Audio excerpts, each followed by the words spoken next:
घराकडे येताना खरंच सुरक्षितता आहे का या मनाला विचारलं पाहिजे आपण.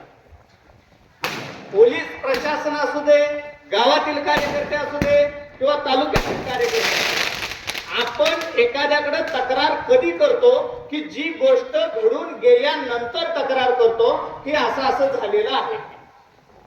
मग ते व्हायच्या अगोदरच आपल्याला त्याची जर ऍक्शन कळाली तर आपण त्याच्यावरती साहेब काय करतो, कंट्रोल करतो की ह्या चौकामध्ये, ह्या दुकानामध्ये, ह्या गल्लीमध्ये असं होत आहे.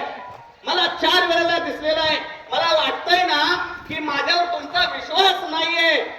त्या सीसीटीव्ही कॅमेरामध्ये बघा, मी 4 वेळा बघितलेला आहे.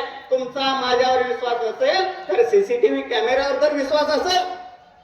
या महूद या गावातून सुरुवात झाली सीसीटीव्ही कॅमेरे लावायला.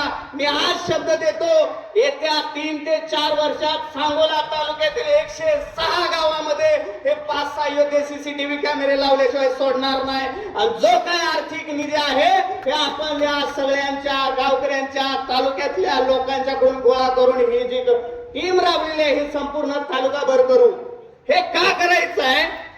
एखाद्या सोनारानं त्याच्या दुकानामध्ये 1.5 ते 2 कोटीचा माल असतो. मग एखादा कुठला तालुक्यातला भुटा चोर येतो आणि त्याचा मोठेमाल चोरीला जातो, तो पोलीस स्टेशनला जातो. साहेब माझं हे गेले, साहेबांना बी काही तिथं माहित नसतं. साहेब म्हणतात तपास चालू आहे. चोर सापडत नाही. चोर तो विकून पैसे घेऊन खर्च करून कधीच गेलेला असतो. याच्यामुळं हे नेहलं कुणी